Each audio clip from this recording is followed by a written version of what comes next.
You do not attack a fortified port head-on. That rule is older than modern warfare itself. Ports are concrete and steel. Ports are guns layered on guns. Ports are protected by minefields, searchlights, coastal artillery, and thousands of troops who know every angle of fire. You siege ports. You blockade them. You bomb them from high altitude and hope for the best. But you never sail directly into one and fight your way out. Every naval academy teaches this. Every general staff believes it. And in 1941 and 1942, the German High Command believes it with absolute certainty. Because by then the Atlantic Wall is growing. Occupied Europe bristles with defenses. From Norway to the Bay of Biscay, ports are turned into fortresses. U-boat pens are encased in reinforced concrete so thick that bombs bounce off. Dry docks are guarded like crown jewels. Coastal cities are ringed with flak towers and infantry battalions. And when the Germans hear rumors, just rumors, about small British raiding units training on the Scottish coast, they laugh. They call them pirates, gangsters, amateurs, a few hundred men with light weapons, rubber boats, demolition charges, a nuisance, nothing more.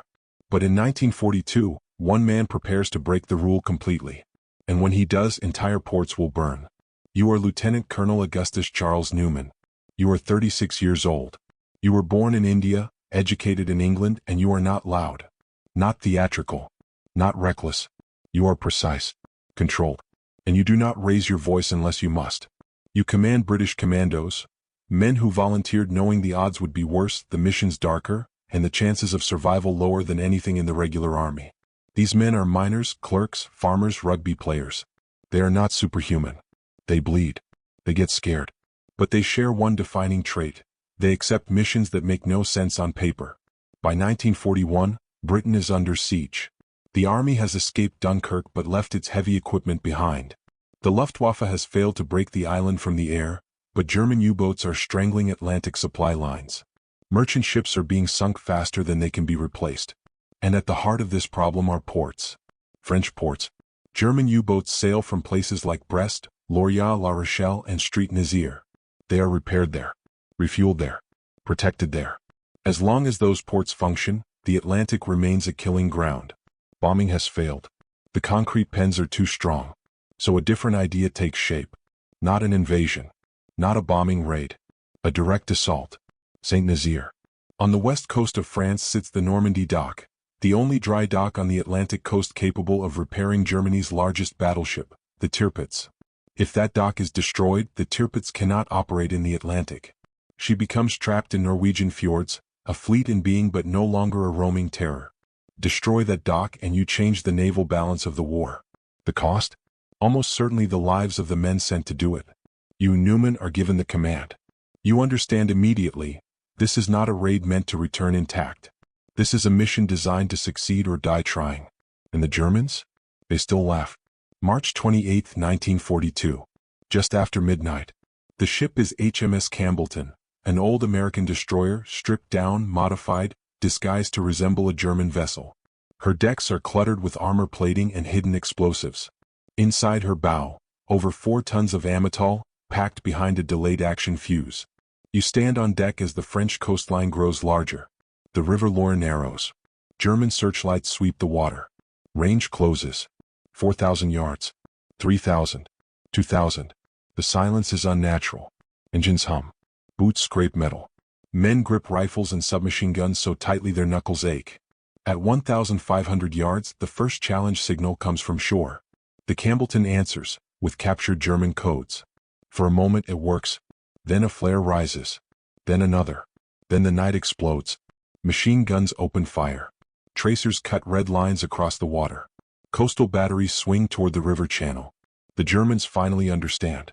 You order full speed. The Campbellton surges forward, her engines screaming. She is hit. Again and again. Men fall. Steel rings as rounds slam into the hull. 900 yards. 600. 300. The ship does not slow. At 1:34 a.m., the Campbellton slams into the Normandy dock gate at 19 knots. The bow crumples. Metal screams. The ship is wedged exactly where you want her. The ramp drops. You lead the commandos ashore. Now the real fight begins. You split your force. Demolition teams move toward pump houses, winding gear power stations. German troops flood the docks, firing from balconies, cranes, rooftops. Explosions erupt. You move through smoke and sparks, shouting orders, directing fire, dragging wounded men out of kill zones. A German machine gun pins your section down. You stand up. Not charge. Not run. You walk. Bullets snap past your head. You point your pistol and fire until the gun goes silent. Minutes stretch into hours. By 2:30 a.m., most objectives are destroyed. But escape is impossible. Motor launches meant to extract the force have been sunk or scattered. You gather the survivors. You are wounded. Many are dead. You know the mission's final phase has already begun. At 10:35 a.m., 9 hours after impact, the delayed fuse inside Campbellton detonates. The explosion obliterates the dock gate. A tidal wave of water and debris kills hundreds of German troops who had gathered to inspect the captured ship. St. Nazaire is crippled. The port is dead. And across occupied Europe, German commanders stop laughing. If you find this kind of forgotten history as fascinating as we do, we'd be honored if you'd hit that subscribe button. We believe these stories of courage, sacrifice, and audacity deserve to be told. And by subscribing, you help ensure they aren't forgotten. The true impact doesn't register immediately. But within days, German naval planners understand the implications. The Normandy dock is unusable for the rest of the war. The Tirpitz never enters the Atlantic. Ports once considered invulnerable are suddenly exposed. Hitler orders tens of thousands of troops reassigned to coastal defense. Concrete, guns, manpower, diverted away from the Eastern Front. All because a few hundred men proved the rule was wrong. Commandos are no longer a joke. They are a threat.